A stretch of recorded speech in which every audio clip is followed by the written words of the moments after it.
It's so crazy in here. But it's my space in the morning, so I don't care. Okay, so I have a really cool story that I'm excited to share with you guys. I took the kids to Grand Bend yesterday. Blessed time. It was beautiful and breezy, a little bit of a north wind, and there was obviously lots of boats all in the water yesterday.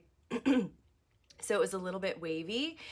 And as soon as, like, our kids are just so pumped. They're so used to the water, not phased. Like, even Elizabeth, she started swimming this year fully on her own.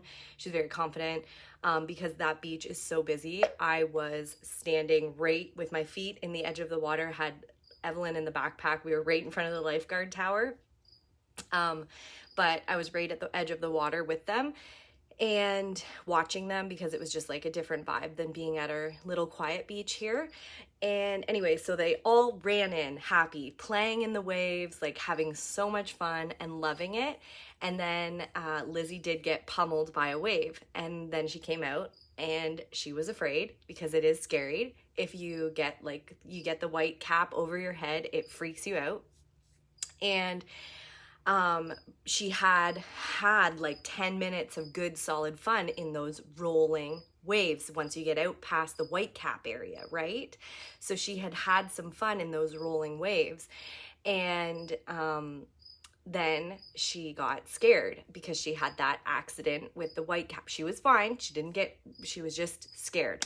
So she came out and she's like, Mom, I want to go home. Like, I'm done swimming. And I was like, well, like, the other kids just started swimming. We got to stay. We're not done yet. We're going to stay. And she hung out with me on the shore, and I tried to explain to her. I'm like, okay, Lizzie, you just got to get past that crash zone. I said, see right near the edge, like where it's shallow, where it's close and shallow, that's where the waves keep crashing. And that's the worst part. See where the boys are? And it's not too deep there either. You just got to get through that crash zone, and then those are the rollers, and then you can just ride the waves like you were doing it, Lizzie. You can get back out there. You were doing it. And she was like, no, too scary. And then I would say, there'd be a break in the waves. I'm like, go now, get back to the boys. Go now. It's not too busy. It's not too wavy. It's not too crazy. Get out there.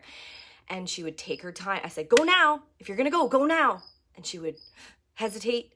And then crasher comes, right? And then, scared again. And we did that for about a few minutes. And she kept seeing the boys out there and Marley having fun.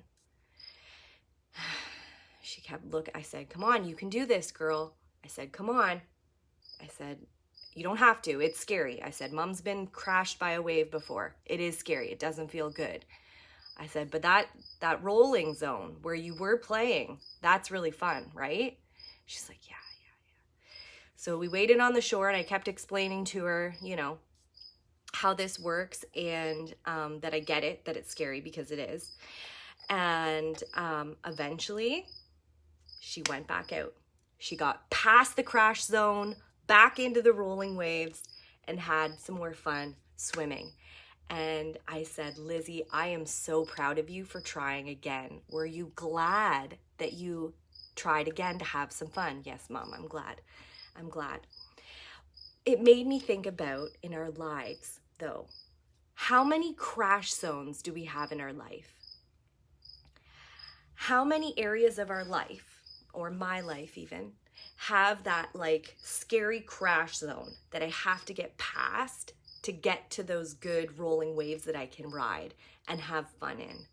So for the purpose of this group, let's use fitness. And I was thinking about this with fitness. Okay, so I think the crash zone is kind of like when you're first starting to get a routine.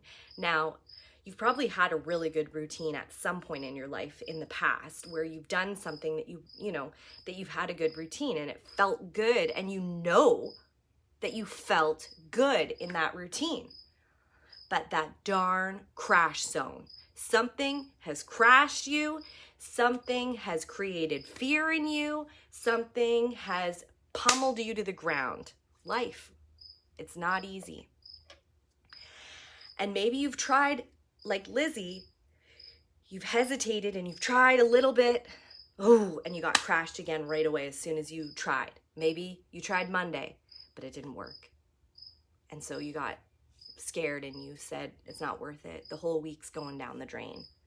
And so, and then maybe you tried again and it didn't work and you got crashed again. But then you get to the rollers and you keep trying and you get to the rolling waves. And if you like swimming and you like swimming in those waves, you know what it feels like. The water's normally pretty warm on a day like that. And it just feels like it's carrying you. Eventually, you're probably going to get crashed by a wave again. When you're trying to get out, when you're whatever, you're not paying attention, you're probably going to get crashed by a wave again. But now you have that data. I'm going to take that terminology from one of my coaches, Kim. She always says everything is data, and that's starting to make so much sense to me. And I have another thought process about that. But data, so you collect that data of the rolling waves. You also collect the data of the fear of the crashing wave. But you also don't let the fear and the data from the crashing wave outweigh the data you've collected from the rolling wave season, right? And I just want to remind you about the rolling waves. You just ride them. It's fun. It feels good. And I loved watching the kids in the rolling waves yesterday. And I knew Lizzie had fun out there when she first went out. And also, I want to be like the kids sometimes. I always have to remind them when we swim in waves. Hey guys, it's a little bit different than swimming when the water is calm. You can't go out as far as you normally do. You have to be aware of the undertow. But their mindset when they see the water on a hot summer day is not afraid. They're like, this is refreshing. I want to get in. This is good for me. This feels good. I want to get into that. And I want to approach my wellness, my faith, my business, my relationships, my mentorship with that childlike mindset of I want to get in. Think about how refreshing it is when you dive into the water. Me and my friends, when we were kids, we used to pretend we were the Little Mermaid. You know that scene, that classic scene when she splashes up on the rock? So when we were in the waves, we were always the Little Mermaid splashing up on the rock like that moment. And that's how I want to do life. I want to get through the crash zone knowing that that rolling zone is there waiting for me. And the crash zone is always gonna, it's like I said, once in a while, you're gonna get swept off your feet. You're gonna get crashed. But remember more of the data of the rolling zone.